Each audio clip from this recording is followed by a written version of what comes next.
We begin, as all chaotic fantasy stories should, in a damp, depressing dungeon, complete with regret, dread, and one very nervous mage named Ruffin. The dude looks like he just saw his browser history get leaked. Enter our favorite brown-haired menace, Lloyd Frontera, doing his best mafia boss impression. He crouches beside Ruffin like he's about to make an offer you can't refuse. Lloyd. You kidnapped my workers. You shut down my construction site. That's gonna cost you. So tell me, my guy, how do you plan to pay? Ruffin folds faster than a lawn chair in a tornado. The man immediately starts groveling, sobbing, offering everything from treasure to his great-grandma's pearls. It's giving Pawn Stars, but sadder. Javier, cool as always, drags out the workers like a hero in a budget action movie. They're barely alive, held together by plot armor and protein deficiency. Lloyd, ever the realist. Couple more days and they'd be corpses. What was your plan after that, Necro Boy? And that's when Ruffin hits us with the tragic backstory card. Dead wife. Dead son. Betrayal by a baron. Cue the sad piano music. Roll the soft focus flashback. He just wanted his family back, man. He was doing research. Lloyd squints like he just sniffed something foul. Cool motive. Still murdered people. Oof. Ruffin begs. Tears fall. Lloyd rises, colder than a freezer full of frozen dreams. Lloyd. I'll be back later for your magic junk. Try anything stupid, and I'll make sure you're not coming back as anything. And he walks away. At least, he tries to. But Ruffin, apparently auditioning for villain who never learns, decides to cast a sneak spell. Big mistake. Lloyd turns around mid-spell. Did you seriously think I didn't know this would happen? Cue Javier, calm, collected, head-slicing expert, decapitates Ruffin in one clean strike. Goodbye redemption arc. Hello alternate timeline. On the road again, Lloyd notices his workers struggling under the weight of their backpacks. Do you think he yelled at them? Nope. He takes all their bags. Like a beast of burden in Gucci boots. Lloyd. Whoever complains the most gets no bonus. Tears. Actual manly tears. The soldiers are touched. Javier's confused. The system? Plus loyalty points. Lloyd? He just wants to finish the job and get paid. You know, the normal dream. Orcs. Strong, scary, and currently sitting on piles of spoiled meat. No fridge. No magic freezer. Just suffering. Lloyd promises cold storage without any clue how to build one. The system chimes in. System, you didn't think this through. Lloyd, don't expose me like that. What follows is a montage of madness. Lloyd trains. Experiments. Nearly gives himself frostbite. At one point he looks like he's building a science fair volcano, but with ice magic. And then, boom. A breakthrough. Asen's mind technique, double rings, level 2. Cue the frosty sparkle effect and a freezer full of ice cubes. Orcs. Losing their minds. Cheering. Flexing. Hugging meat. The chieftain is so happy he basically adopts Lloyd. Plus 100 reputation points. Lloyd, this might be my best side quest ever. Lloyd returns to his estate looking like a villain from a fantasy RTS game with an army of 120 orcs behind him. The villagers? Screaming. His parents? Ready to faint. The Baron? Buffering like a bad internet connection. System. Plus 300 RP for societal contribution and noble courage. Lloyd grins, not for the glory, but because the RP meter is looking juicy. But even now, he mutters. All I wanted was to be rich. How did I become the Orc Whisperer? Inside the chamber are vials, a glowing orb, and strange scribbles on parchment. The Baron wants a buyer. Lloyd, however, is mesmerized by the golden orb and an ancient tome. Javier. Find anything worth selling? Lloyd, grinning. Maybe, or maybe we use it ourselves. He suddenly jumps. Lloyd. I need to visit the mines, got a mess to clean up. He sprints off, flipping through the book. Near the gate, he spots Fords, who looks like he's been living on gruel and regret. Lloyd, grinning. Remember our contract? 520 years? Fords nods, eyes empty. Lloyd. Good news, we might not have to serve it. Fords blinks. Lloyd, holding the book. It's the resurrection guide. We might bring people back. Fords rises, eyes welling up. Lloyd. Happy? Fun? They stare. Lloyd leans in. Lloyd, mock serious. What's funny, Fords? Fords struggles to smile. Lloyd, smiling. Don't cry, buddy. But, you'll be working forever now. He raises his fist in triumph. System. The king of hell is impressed, offering Lloyd a job. Lloyd. Yeah, shut that down. What's funny now? He walks off, grinning like a villain. System. Yes. Very funny. Back at the estate's impressive hall, the Baron hosts two sketchy debt collectors. Meatloaf, greasy suit, shifty tie. Show, sweaty, cheap grin. They want the mine in exchange for the debt. Standard loan shark stuff. Lloyd walks in just as tension rises. Meatloaf. If you don't pay, mine's ours. The Baron hesitates. This is bad. Lloyd saunters in, smiling wide. Oh, a meeting? Anything interesting? Meatloaf backs down, irritated. We don't negotiate with idiots. Before he finishes, Harridge the orc storms in, eyes blazing. Harridge.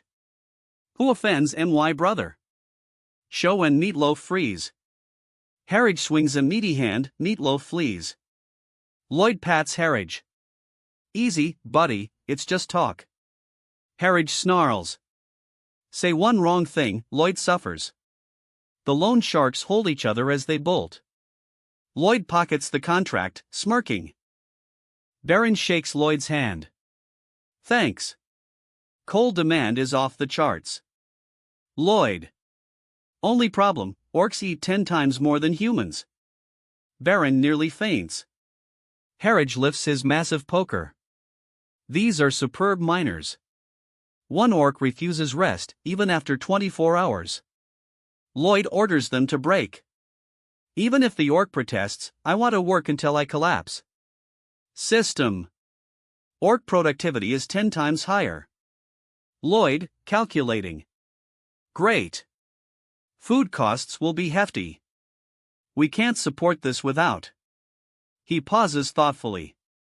Lloyd. We raise taxes. Baron clutches pearls. Arcus, the Baron's son. People are already broke. Lloyd smiles calmly. Then they need more income. Cue the grand reveal of Lloyd's miracle swamp plan. Sunset over the stagnant wetlands. Lloyd and Javier stride into the murky grounds. Javier. This place hasn't produced anything for centuries. Lloyd, gesturing grandly. My big boss, me, has a plan. He kneels and starts shaping sand walls, buckets at his side. He builds ditches, small towers, sad little prototypes. He experiments, small sand dams, shovels, leveling lines. Time-lapse montage, Lloyd, muddied and ragged, erects drainage system with buckets, sand, bamboo poles. Day 7, prototype leaks. He sighs, fixes. Day 14, mold forms on robes. Day 21, he collapses, triumphant. The Baron says, You haven't slept nor bathed for weeks. Lloyd twitches, wide-eyed. I'm building civilization. System. Sympathy from Arcus plus 20 RP. Total RP, 931 ***. Lloyd curses quietly as he wipes mud off his face. System notification pops. New skill unlocked, modeling mode, manipulate collected data to simulate structures. A green hologram tower appears over the swamp in Lloyd's vision, stones drop, forming walls. Lloyd yawns. Great, would have helped, weeks ago. System. Skill unlocked due to desire-driven hard work. Lloyd shrugs, gets up, brushes off. Lloyd calls to Belle and Padon, sidekick critters. He muses. Need more muscle and water pumping help. System emerges. Random mystical creature draw 100 RP each. Price increases x 1.5. Lloyd flips internal RP calculator. He can afford 4 draws. Green summoning circle forms. SFX, poof. Out pops a miniature hippo. Everyone stares. Belle and Padon cheer for the oddball pet. Lloyd deadpants. A hippo, great. Hippo drops a damp parchment. Lloyd smooths it. Plan instructions looks like. Lloyd, peeking. If we feed it, it grows? Hippo nods, eager. System reveals. Luck draw skill triggered. Skills appear matched to needs. Lloyd narrows his eyes at system. Sure, but I didn't request hippo. Hippo beckons. Squeak. Lloyd grins. Drink up, buddy. We start tomorrow. Day 1, hippo slurps swamp into its stomach, giant slurping sound. Music builds.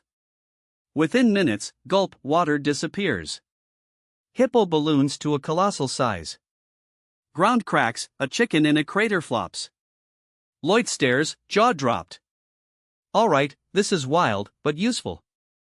Workers build vertical drainage channels. Hippo pumps. Bamboo pegs, sand stabilizes soil, Padon compacts, system of poles primes water flow. Javier sets a sword pillar explosion. They install a water wheel. Hippo shrinks back to moderate size, drained water into river. 10 days later. Lloyd raises his fist from mud. Stage 1 complete. Swamp is farmland. Party details to come. Workers cheer. Cicadas buzz. Dragonflies flit. Javier leans on shovel. They actually did it, ruined swamp turned green. Baron and wife stroll through newly planted fields. Crops sprouting. System, plus 450 RP social success. Total RP, 1281***. Lloyd beams, tossing shovel aside. Lloyd. Once we fit the water wheel, boom. Wheel water in flood, drain in dry. They all gaze across the fields as horses approach. Riders slow down. The leader dismounts, a Viscount Rakona, aristocrat with carved manor north of swamp. He strides up to Lloyd and Javier. Viscount, stern. You're on my land. Leave it, now. Javier bows slightly. Lloyd grins, unbothered. I'm the boss here. You tell me what's next, friend? He squares off for negotiation. The air was thick with the scent of moss and ambition as Lloyd and his mismatched squad of swordsmen stood at the edge of the MZ swamps, a land long forgotten by the world, discarded for its bugs, bogs, and biting cold. But that same swamp now pulsed with opportunity. The sky hung low, draped in gloomy clouds, as if even the heavens were unsure of what was about to unfold. Across the muddy field, hooves squelched. Banners flapped. A convoy of nobles rode in like they owned the place, because, technically, one of them claimed he did. Stop right there, barked a knight with more pride than polish. You are trespassing on Viscount Rakona's land. Lloyd, not missing a beat, looked up from inspecting a curious clump of moss. He raised a single eyebrow, then, because of course he did, began casually picking his ear. Sorry, I thought I heard buzzing. Oh wait. That was you. Viscount Rakona, riding behind, jerked his head in confusion. Buzzing? Where? One of his servants leaned over and whispered, Sir, I believe, the buzz was metaphorical. The Viscount's nostrils flared. Boom. First blood to Team Lloyd. Lloyd took a step forward. His hair clung wet to his forehead, his coat already soaked from the relentless drizzle, but he carried himself like a general ready for war. Except this general was armed not with swords, but statutes. "You're claiming ownership of these lands?" he asked, voice low and level. "They were granted to the Viscount by royal decree," snapped Rakona's attendant. "Interesting," Lloyd muttered. "But let's talk as equals, shall we? And I don't take orders from background characters." The noble's face turned beet red. Behind him, his soldiers stiffened, clearly not used to being dismissed as filler NPCs. One of them tried again. "Summon your father." Lloyd smirked. "I hear buzzing again." Rakona looked around a second time before realizing he was the joke. Again. Lloyd's expression turned serious as he stepped forward, standing tall in front of a sea of confused workers and angry noblemen. "Let's talk legality," he said, brushing mud off his sleeves. "According to Article 321 of the Kingdom's Land Act." Rakona groaned. "Not this nonsense." Section 1, Lloyd continued, undeterred, any marshland left uninhabited and uncultivated for over 100 years is considered abandoned land. He raised a finger. Section 2, if such land is reclaimed and cultivated, property rights are transferred to the cultivator. Rakona tried to interject, but Lloyd kept going. Section 3, the one who reaps the first harvest has legal priority.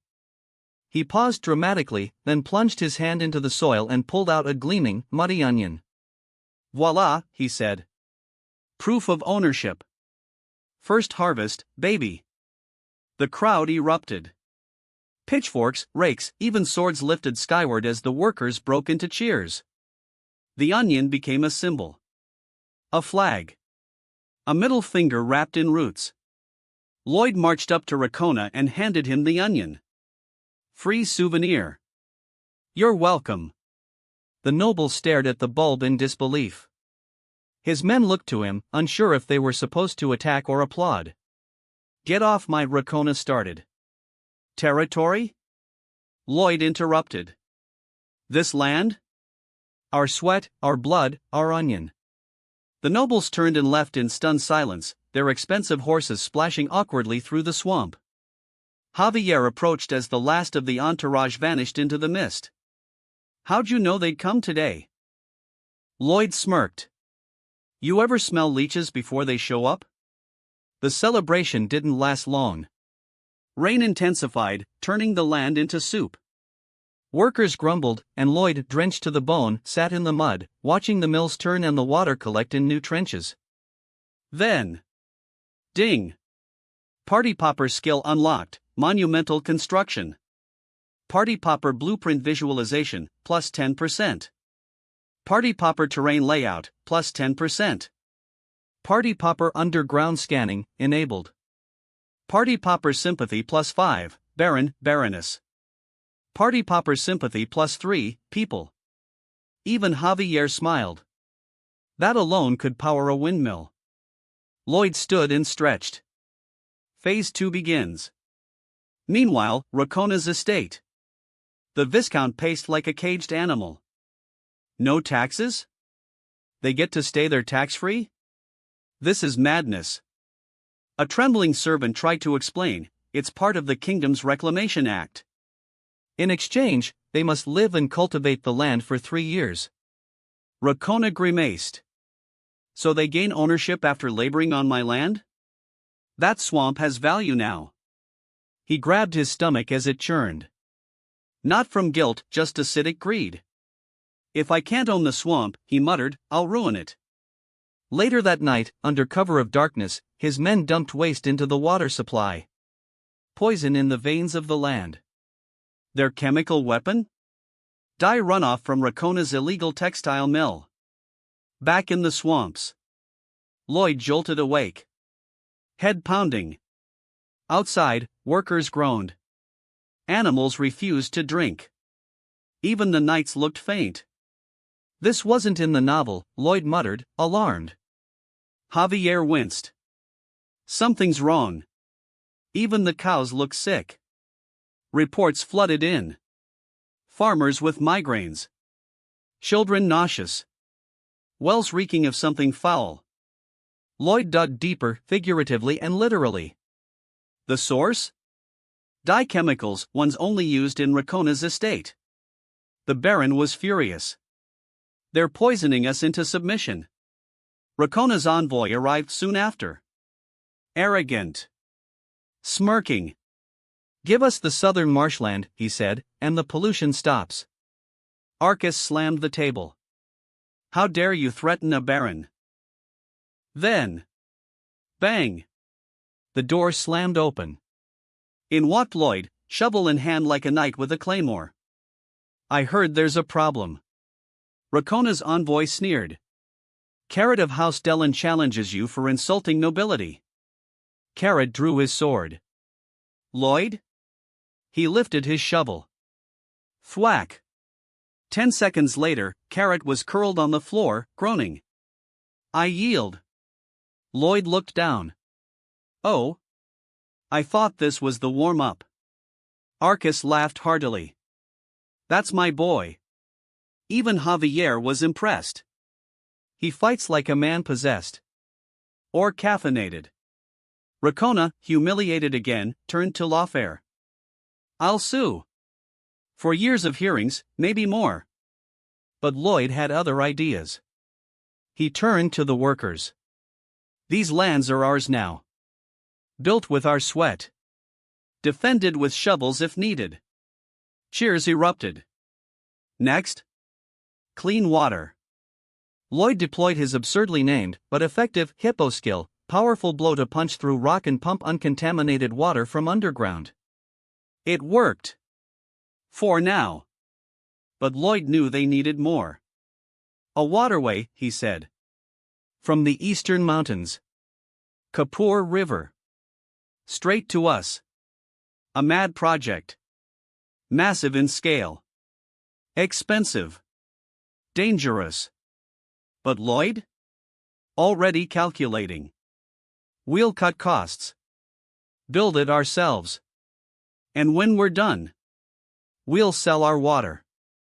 Just like Rakona tried. He threw the shovel over his shoulder like a general ready for war. Rakona, days later. Her tale picks up months later. Viscount Rakona? Not doing so hot. The once proud noble is now reduced to biting his nails like a teen waiting on exam results. And why? Because Lloyd, the absolute menace with a shovel and a legal dictionary, just requested an audience. Rakona, tell him to leave. Servant, he says he's here to solve your problem, sir. Rakona froze. It was like hearing your doctor say, we need to talk. Lloyd? Already lounging on the sofa like it was his personal victory throne. Javier stood behind him, arms crossed, eyes sharp. The Viscount reluctantly sat down. Lloyd, smiling like a shark, I'm here to save your failing business. You're welcome. Rakona, failing? You ruined it. Lloyd, oh? The spoiled water? That wasn't even personal, just a happy little accident caused by our ambitious civil engineering. Turns out, Lloyd had built an entire Roman aqueduct through limestone terrain. The limes settled into the riverbed. Rakona's famous dye workshop? Ruined. Colors turned to mush. Fabrics disintegrated. Rakona, I'll sue you. Lloyd, crossing arms, sure. Trial will take, 2 years. By then, will anyone remember your name? The Viscount seethed. Teeth clenched. Sweat pouring. Rage bubbling. Lloyd stood to leave. Anyway, good chat. Always a pleasure. He turned, then paused. Oh, and say hi to your lawyer. But the next month? Rakona's pride cracked. He kneeled, forehead kissing marble, begging Lloyd for help. Save my workshop. Lloyd stared at him with all the warmth of a tax collector. Sure. Just sign this. Contract, water subscription model. Terms? Vague. Price? Ludicrous. Mercy? Non-existent. Rakona, this is robbery. Lloyd, you taught me water has value. Remember? Arcus, reading the contract, this income, we can pay off all our debts. Lloyd, smiling too wide, see? Rakona's a great man. Javier, in his head, that smile, that's not a hero. That's the devil in a civil engineer's vest. Because that contract? No end date. Lloyd just locked Rakona into generational debt. Forever. Back at the estate, Arcus gets mail. Count Creo wants to buy the treasures from the orc tribe. Good price. Great timing. But Lloyd frowns. Why pay so much for some old trinkets? Cut to Creo. A shadow moves beneath the waves. Moonlight glints off water. Then, boom. A titan giga massive sea beast rises from the depths. Claws. Teeth. Ancient wrath. Count Creo watches from the tower, sweating bullets. Back with Lloyd, preparations begin for their journey to Creo. Only 10 men will travel, budget constraints. Javier promises to protect Lloyd at all costs. Arcus, back in the day, I would have surrendered to Rakona. But now, because of you two, I've grown. Javier bows. I'll protect your son even if he is a menace. Cue flashback. A young, frostbitten Javier receives a carved wooden sword from Arcus, a symbol of hope. Then, it was crushed. By none other than Lloyd. Javier never forgot. But that same Lloyd, years later, now makes the swordless knight fall asleep reading construction manuals like bedtime stories. One night, Lloyd mutters "Red Sun," and the knight falls asleep holding a pillow, heart conflicted, pride wounded. Until an assassin enters the room. Blade raised. Slash. Javier intercepts mid-swing, slicing the enemy's sword clean in half. Lloyd wakes up, groggy. Why's he bleeding? Javier, attempted murder. Lloyd, yawning, must have been Rakona's ex-employee. Fired with no severance? I'd be mad too. Javier scolds him for not preparing. Lloyd grins. Why should I prepare when you're always nearby? Javier, wait, what? Lloyd, serious, I'm alive because of you. Who else would I trust? The knight stares, silent. Lloyd, embarrassed, begs him to say something. Javier, blushing, wow. Notification. Cyclone Javier is releasing an old grudge. Blue Heart Affection plus 15. Military Medal RP plus 32, total, 1675. Horse Phase Creo, begin. They ride toward the sea. Lloyd sleeps on Javier's back. The knight shrugs him off. Lloyd, did you hit me? Javier, no. Lloyd, you did. You're salty 'cause I can't ride a horse. Mid-forest tantrum, Lloyd dismounts and demands lessons. Javier, I'm a knight, not a riding tutor. Lloyd, I'll work hard. Literal translation, let's suffer together. Their relationship? Chaotic. Their banter? Peak sibling energy. Notification. Building construction rumors spreading, first water system builder of the continent. Open Book Kingdom Chronicles updated. Moneybag RP plus 600, total, 2275. Javier, watching Lloyd laugh maniacally, yep. He's snapped. They arrive in Creo in the dead of winter. Count Creo, regal and refined, greets them. Then immediately proposes his daughter to Javier. Javier? Lloyd, sir, I'm the nobleman here. Creo, wait, you're not the servant? System, cue canned laughter track. Lloyd's soul leaves his body. Merperson sea statues and Titanic problems. Creo's port is cursed. Sea trade is dying. Mega titans roam offshore. No direct attacks, but fear has frozen the city. The Count's plan? Bronze mermaid statues to ward off monsters. Lloyd raises a brow. In the middle of the sea? Creo, but we can't build embankments. It'll ruin trade routes. Lloyd nods. Don't worry. I've got you. Creo, you'll still sell the treasures? Lloyd, no. I'll build your statue. Properly. Engineering mode activated. He and Javier dive to survey the seabed. Lloyd scans the terrain. Flat. Lots of sedimentary rock. Soft. Lloyd, surfacing, we can do this, with Roman cement. Javier, cement? That's magic? Lloyd, in this world? Yes. They return to shore, soaked. Javier, you happy? Thank you for watching. Don't forget to subscribe, like, comment, and share.